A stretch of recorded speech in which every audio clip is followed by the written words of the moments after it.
नमस्कार मित्रांनो, स्टडी मॅथमध्ये सर्वांचे स्वागत करतो. हा जो प्रश्न आहे तो आहे स्पॉटिंग एररशी रिलेटेड. टेट 2025साठी अतिशय इम्पॉर्टंट इंग्लिशमध्ये अशा प्रकारचे प्रश्न विचारले जातात. प्रश्न लक्षात घेऊ. डायरेक्शन्स आहे, read each sentence to find out whether there is any grammatical errors. म्हणजे फक्त ग्रॅमॅटिकल एरर आपल्याला शोधायच्या, म्हणजेच व्याकरणदृष्ट्या ज्या काही चुका असेल तेच आपल्याला शोधायचं आहे. द एरर्स म्हणजे ज्या काही एरर असेल, इफ एनी कोणते असू द्या, will be in one part of the sentence. म्हणजे याचे जे पार्ट्स पाडण्यात आले ए, बी, सी आणि डी, या चार पार्ट्सपैकी कोणते पार्ट्समध्ये जर असेल तर ते आपल्याला फाइंड आउट करायचं आहे. The number of that part is the answer. ज्या पार्टमध्ये तुम्हाला एरर दिसेल तो पार्ट आन्सर म्हणून द्यायचा आहे ABCD पैकी, ABCD पैकी. If the sentence is error free, जर हे सेंटेन्स एरर फ्री असेल म्हणजे या सेंटेन्समध्ये कुठल्याही प्रकारची एरर नसेल.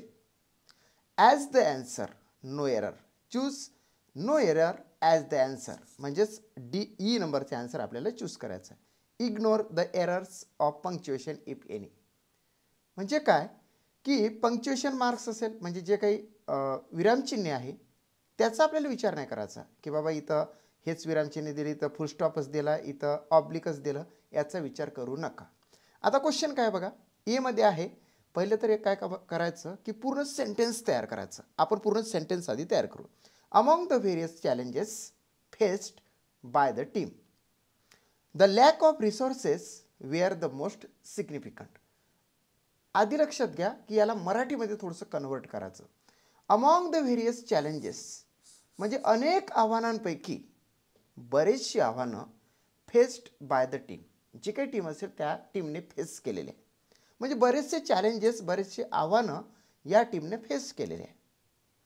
द लॅक ऑफ रिसोर्सेस आणि संसाधनाचा जो अभाव आहे, रिसोर्सेस म्हणजेच काय, संसाधने, संसाधनांचा जो अभाव आहे, अभाव. वेअर द मोस्ट सिग्निफिकंट म्हणजे त्या चॅलेंजेसपैकी संसाधनाचा असणारा अभाव हा मोस्ट सिग्निफिकंट आहे, अतिशय महत्त्वाचा आहे. पण काय महत्त्वाचा आहे? अभाव महत्त्वाचा आहे. संसाधनाचा अभाव, इथं संसाधने जे अनेक वचन दिलेलं आहे, हे अनेक वचन या ठिकाणी फक्त यापुरतं फक्त मर्यादित आहे. परंतु द लॅक ऑफ रिसोर्सेस, संसाधनाचा अभाव, म्हणजे एवढ्या याच्यावरून फक्त अभाव हा शब्द महत्त्वाचा आहे. द लॅक ऑफ म्हणजे अभाव, आणि हा अभाव जो आहे तो सिंग्युलर आहे. सिंग्युलर म्हणजेच काय, तर एकवचनी आहे. एकवचनी जर असेल ना तर त्यासाठी आपण वापरत असलेलं जे व्हर्ब आहे ते सुद्धा एकवचनाला लागू पडेल असंच पाहिजे. म्हणजे वेअरच्या जागी काय येणार या ठिकाणी, वॉज येणार आहे. कारण रिसोर्सेससाठी वेअर नाही वापरण्यात आला. द लॅक ऑफ साठी म्हणजे अभावासाठी हा वेअर वापरण्यात आला, जो की या ठिकाणी रॉंग आहे. म्हणून आपण या ठिकाणी वेअर न घेता वॉज घेणार आहोत. आता त्यांनी ज्या पद्धतीने आपल्याला हिंट्स दिली, आपल्याला जशा सूचना दिल्या त्यानुसार आपल्याला आन्सर काय येते, तर डी येते. प्रॉपर सेंटेन्स काय तयार होईल, among the various challenges faced by the team the lack of resources was the most significant. So हे जे सेंटेन्स आहे एरर फ्री नाही आहे, तर याच्यामध्ये एरर आहे आणि ते एरर येतं डीमध्ये, वेअरच्या जागेवर वॉज येते. ठीक आहे, कारण की सिंग्युलरसाठी केव्हाही आपण व्हर्ब हे सिंग्युलरशी रिलेटेड वॉज घेतो, वेअर घेत नाही. म्हणून आन्सर आहे डी. सेकंड क्वेश्चन आपण घेऊ, सेम टू सेम, कारण की आपण स्पॉटिंग एररच्या संदर्भात प्रत्येक प्रश्न लक्षात घेत आहोत. या ठिकाणी बघा आता सेम टू सेम आहे.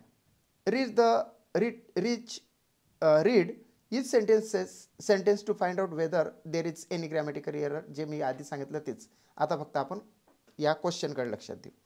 हा क्वेश्चन आहे, the number of applicants for the job are increasing every year. म्हणजेच जॉबसाठी, कामासाठी कामासाठी जे काही लोक अप्लाय करतात त्यांना म्हटलं जाते अप्लिकंट, म्हणजे उमेदवार. कामासाठी त्या उमेदवारांची संख्या, द नंबर ऑफ म्हणजेच काय, संख्या, आर इन्क्रीजिंग म्हणजे वाढतच आहे, एव्हरी इयर प्रत्येक वर्षाला जॉबसाठी अप्लाय करणाऱ्या ॲप्लिकंटची संख्या वाढतच आहे. आता लक्षात घ्या, द नंबर ऑफ जर असेल ना, असं द नंबर ऑफ त्याच्यासमोर हा यस तर असणारच आहे, परंतु द नंबर ऑफ ही जर टर्म असेल तर ही असते सिंग्युलर. काय असते? सिंग्युलर. कारण मराठीमध्ये लक्षात घ्या, द नंबर ऑफ अप्लिकंट्स म्हणजेच उमेदवारांची संख्या अप्लिकंट्ससाठी नाही येत, तर ह्या संख्येसाठी येते. ही एक टर्म आहे. द नंबर ऑफ म्हणजे संख्या, आणि द नंबर ऑफ हे असते एकवचनी आहे, म्हणूनच याच्याशी रिलेटेड जो काही वर्ब येतो तर तो काय येणार आहे? तर तो येणार आहे सिंग्युलरच वर्ब येणार आहे. सिंग्युलर म्हणजे एकवचनासाठी सिंग्युलरच राईट. इथं तर आर अनेक वचन आहे, मग याच टेन्समधला काय येईल या ठिकाणी? Is increasing every year. आता केव्हा जर का तुम्ही या प्रकारचं सेंटेन्स तयार करायचं असेल तर असं म्हणू शकता, the number of applicants for the job is increasing every year. या ठिकाणी इज राईट आहे, आर राईट नाही, म्हणून प्रॉपर आन्सर येते सी. कारण की सी पार्टमध्ये आपल्याला ही एरर सापडलेली आहे. सी राईट आहे. थर्ड क्वेश्चन आपण घेऊ. या ठिकाणी बघा, सेम टू सेम आपल्याला त्यांनी सूचना दिलेली आहे. Read each sentence to find out whether there is any grammatical error in it. The error if any will be in one part of the sentence. जे काय असेल ते. आता क्वेश्चन बघा, neither of the two candidates have submitted their application form before the deadlines.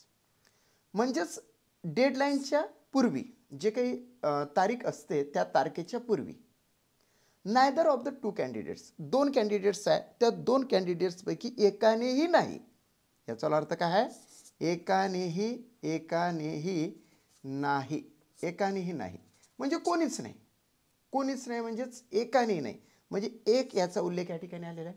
Neither of the two candidates, दोन कॅन्डिडेट्सपैकी एकानेही तो form submit केला नाही.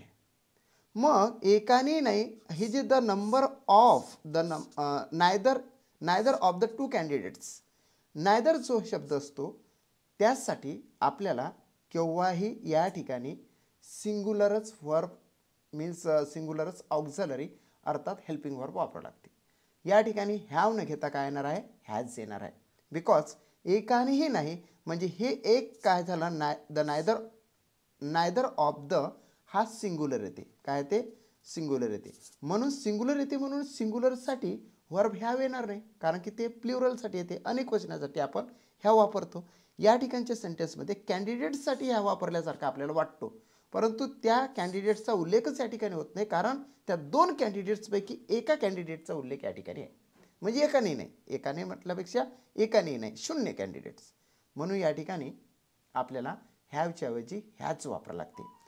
म्हणून प्रॉपर सेंटेन्स आपलं तयार होते, neither of the two candidates has submitted their application form before the deadlines. या ठिकाणी हॅज येते मित्र, म्हणून बी ऑप्शन या ठिकाणी राईट आहे. चौथी स्पॉटिंग एरर आपण बघूया. आज आपण जे बघत आहोत स्पॉटिंग एरर, त्या सर्वच्या सर्व सिंग्युलर आणि प्लुरलशी रिलेटेड आहे, आणि त्याचा संबंध कशाशी रिलेटेड येतो तर सरळ वर्ब्सशी रिलेटेड येत आहे. Each of the students in the class were eager to participate in the competition. Each of the students, बघा आता या ठिकाणी महत्त्वाचं आहे. Each of the students in the class, क्लासमधील प्रत्येक स्टुडंटने, म्हणजेच लक्षात घ्या, आणखी पुन्हा सांगतो, इन द क्लास म्हणजे क्लासमधील जेवढे काही क्लासमध्ये स्टुडंट आहेत त्या स्टुडंटपैकी प्रत्येकाने, याचा अर्थ काय तो? प्रत्येकाने म्हणजेच वर्गात असणाऱ्या विद्यार्थ्यांपैकी प्रत्येकाने उत्सुकता, त्याला उत्सुकता आहे कॉम्पिटिशनमध्ये पार्टिसिपेट होण्यासाठी. कॉम्पिटिशनमध्ये पार्टिसिपेट म्हणजे सहभागी होण्यासाठी क्लासमधील विद्यार्थ्यांपैकी प्रत्येकाने उत्सुकता दर्शवलेली आहे. प्रत्येकाने, इच ऑफ द ही जर टर्म असेल तर ही टर्म आहे मित्रांनो सिंग्युलर. काय आहे? सिंग्युलर. जर इच ऑफ द असेल तर त्याच्याशी रिलेटेड जो काही वर्ब येतो तर तो सिंग्युलरच वर्ब येणार. अर्थातच काय की तो वर्ब सिंगुलर या सब्जेक्टसाठी येणार. या ठिकाणी वेअरच्या जागेवर काय येणार मग वॉज येणार. काय येणार आहे वॉज येणार आहे. म्हणजे प्रॉपर आपल्याला सेंटेन्स तयार होते. Each of the students in the class was eager to participate in the competition. Answer येते मित्रांनो सी. अशा पद्धतीने आजच्या जे काही स्पॉटिंग एरर होत्या त्यामध्ये आपण 4 रूल्स शिकलो आणि त्या 4 रूल्समध्ये एक एक एक एक टर्म्स आपण लक्षात घेतली. आधी जी टर्म्स होती तर ती होती नायदर नॉरची. नायदर नॉरची नाही, नायदर ऑफ द टूची. नायदर ऑफ द टूची जर असेल इथं एकदा लिहून देतो. Neither NEITHER neither of the two ही जर टर्म असेल तर ही सिंगुलर असते. एक. 2 मध्ये आपण लक्षात घेतलं the number of. The number of. Number of. The number of हे जरी असेल तरी सुद्धा ते सिंगुलरमध्येच आहे. त्यानंतर आपण एक टर्म आणखी लक्षात घेतली ती होती आपल्याला अमॉंग नाही सॉरी द लॅक ऑफ. कशाची होती the lack of. The lack of. The lack of म्हणजे अभाव हे सुद्धा सिंगुलरच आहे. आणि चौथी या ठिकाणी आपण बघितलं इच of the. Each of the. Each of the इथं जे काय असेल ते तर ही सुद्धा सिंगुलरच आहे. या सर्व सिंगुलर असल्या कारणाने याच्याशी रिलेटेड जो काय वर्ब येतो तर तो सिंगुलर म्हणजे एकवचन दर्शवणाराच असला पाहिजे. त्यातलं जे हेल्पिंग वर्ब आहे ते आपण चेंज केलेलं आहे. कशामध्ये तर सिंगुलर व्हर्बशी रिलेटेड. येस. सो याचा आन्सर आला सी. या पद्धतीचे स्पॉटिंग एरर मी वेगवेगळ्या तुमच्यासाठी घेऊन येणार. टेट 2025साठी अतिशय इम्पॉर्टंट जे 15 प्रश्न विचारले जाते इंग्लिशचे त्याच्यामध्ये सर्वात अहम रोल असते ते म्हणजे स्पॉटिंग एरर्सचा. कशाचा स्पॉटिंग एरर्सचा. आणि स्पॉटिंग एरर्सचे 50+ रूल्स तुम्हाला माहीत पाहिजे. ते या क्वेश्चनच्या माध्यमातून मी तुम्हाला सांगत आहो. ठीक आहे. जर का तुम्हाला माझा व्हिडिओ आवडला असेल तर निश्चितपणे चॅनल सबस्क्राईब करा, व्हिडिओला लाईक करा आणि हा व्हिडिओ तुमच्या मित्रापर्यंत पोहोचवा. Thanks for watching my video.